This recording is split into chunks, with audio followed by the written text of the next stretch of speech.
fabulously fudgy, delicious chocolatey brownie that's gluten-free and refined sugar-free? Yes, please. And it's absolutely wonderful. This is how we make it. Hey there, and welcome into Taylor Kitchen, where we show very busy people how to make very delicious food in very little time. Today, I have a fabulously fudgy, gluten-free and refined sugar-free brownie recipe for you. It's made with cassava flour. Cassava is also yucca.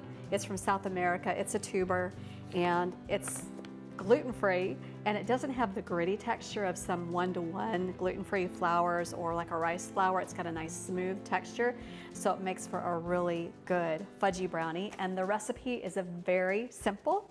We're gonna start in here with some chocolate chips that you can do this over a double boiler, or you can do it in the microwave. I'm gonna do it in the microwave. So here's my chocolate chips, and I want a 1/3 cup of refined sugar-free, a natural sweetener, which is maple syrup. Use real maple syrup.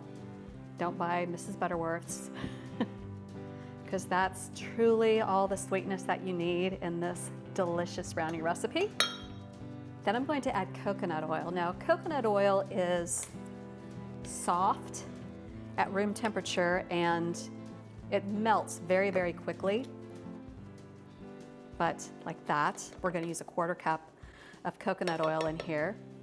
And then I'm going to put this whole mixture in my microwave to make very quick work of melting it together. Ooh, I almost forgot. I also need in here a 1/4 cup of cocoa powder. You can use cocoa powder or raw cacao, whichever you prefer. Raw cacao is like unprocessed cocoa powder. So this goes back in my microwave until the chocolate and the coconut oil is melted together, then I'll stir it all together. Let's give it a little mix about. That's looking about right. Oh yeah, nice and liquidy. And I'll come back and just finish mixing the chocolate chips in there until it's perfectly smooth, and set that aside for just a minute while I work on the eggs. And what I need to do is add a couple of eggs in here.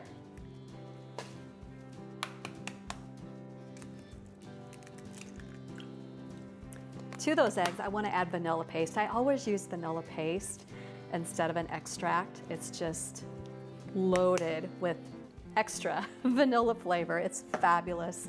I need to whisk this up until it's very, very fluffy, and I'm going to use a handheld rotary beater to do this.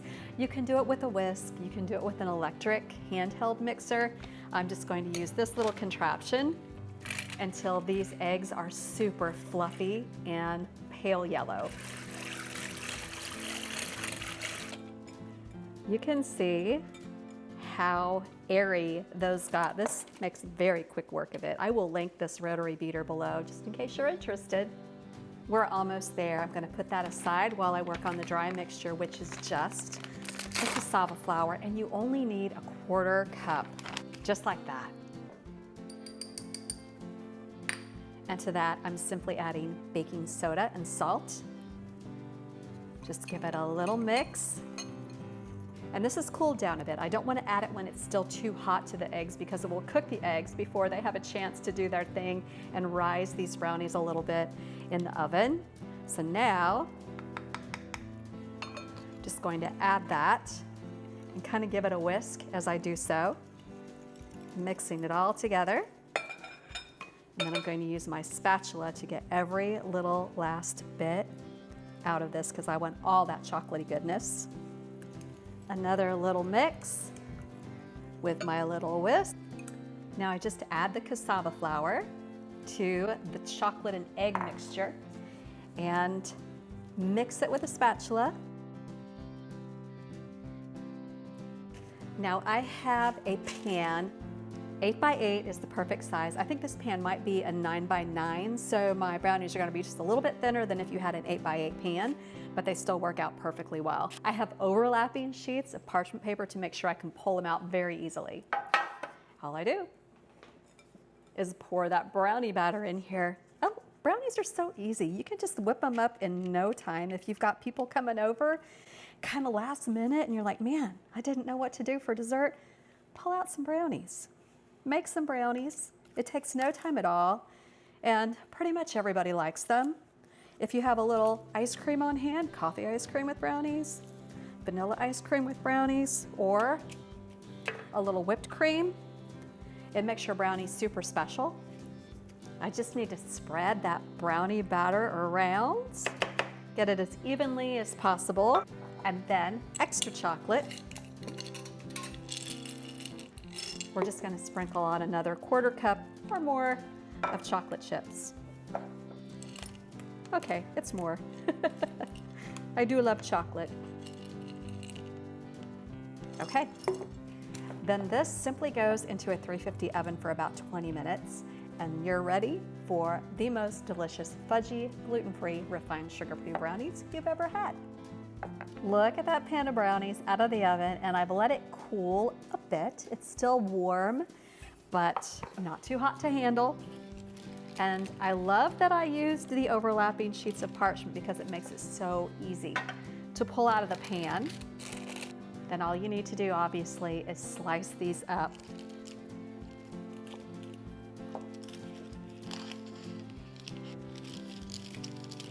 I'm going to slice these into 16. Let's take a little, kind of like the corners, because you get a little bit of crisp on the exterior, but chocolate chips are still melty in the middle, and